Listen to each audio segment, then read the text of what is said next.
In this video, I'm going to be discussing the overlap mode in Easy Team Builder. What the overlap mode does is it decides which images go in front of the other images within the rows. Now for the examples I'll be showing in this video, I ran these with a player scaling of 80, so a little bit higher than normal. Normally it's 50 is the default. And I did that just so it shows the overlap a little bit more. Typically you're not going to have this much overlap in your images, so just keep that in mind. So the first mode, there's 5 modes to choose, but the first mode is random, and this will just randomly decide which images go in front of other images. So if you look left to right, there is no pattern to this. And every time you run that, when it's in random mode, you're going to get a different pattern to that, or a different order, because like I say, it's randomized. And one thing, I've got a lot of questions from people wondering why within the rows the players are not in order. And so you see in this example, player 3, which is the third spot, is the first on the list. It goes 3, 2, 1, 5, 4.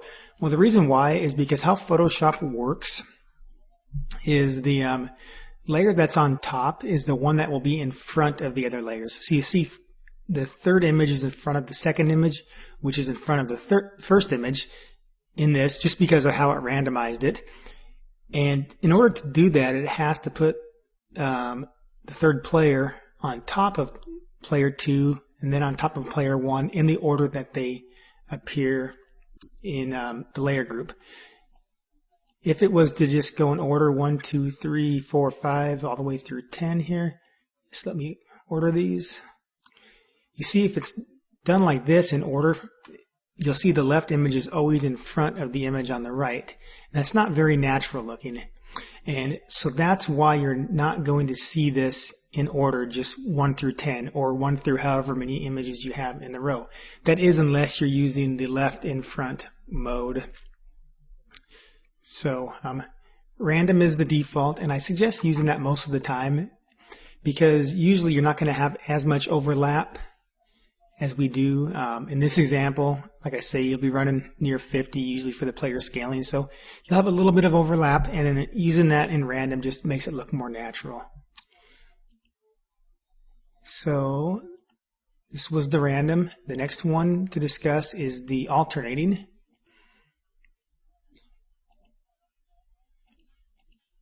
And there's 5 choices here. So the alternating just goes, well, it does what it says. It alternates. So front, back, front, back, front, back, all the way across each row. And it's always going to do that exact pattern. Then center and front is the next one. And that's always going to put the center image in front. And then going to the left and then to the right, every image is behind the one next to it. So you can see that the center's in the front, and then the next one's behind that, the next one's behind that, and it does that in both directions. Now, if there's an even number of images in the row, for example, this first row's got 10 images, there is no true center. The center would be between players 5 and 6 here, with 5 on each side. So it's just going to use this left image here, and then you've got 4 behind it on the left and 5 behind it on the right. For any rows where there is an odd number, so the second row's got 9, the image, there is a center image, so that one's in front, and you got 4 on each side behind it. Then you've got left in front. We already briefly discussed this, but this is, if you run left in front, then you will see the images in order, top to bottom as they appear left to right. And usually you're not going to use left in front for a multi-row image. Actually, I don't think I've ever seen that being used for a multi-row image. But what this left in front would be used for typically would be a single row, and if you had the players angled so they were all facing one direction, so for example, if they were all facing camera left where they were angled, it might look best to have the image on the left always in front of the image on the right.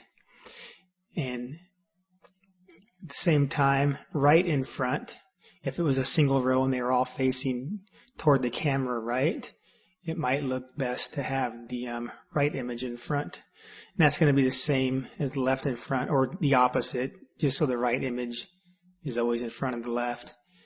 And you see on this one, it goes in reverse order. So the player 1, which is on the left, is on the very bottom of the layer stack, and the player 10, which is on the right, is on the top, and it just goes 10, 9, 8 in reverse order. So anyway, pretty basic and actually pretty self-explanatory. But like I said, the random is the default. Most of the time you'll use random because how Easy Team Builder is set up when you have this scaling at 50 is designed to put high school age players roughly shoulder to shoulder, and so you're not going to get very much overlap with 50. So whatever overlap you do have to randomize that usually looks the most natural. Now with football players with shoulder pads, you might even go down to 45 a little bit because the shoulder pads actually add a little bit more overlap. I'm going to discuss this player scaling in a different video, so make sure to watch that video where I dive deeper into that. But anyways, I hope this answers any questions you have about the overlap modes. And really, this is pretty self-explanatory. You probably could have figured this all out on your own anyway. But if not, I hope you learned something from this video.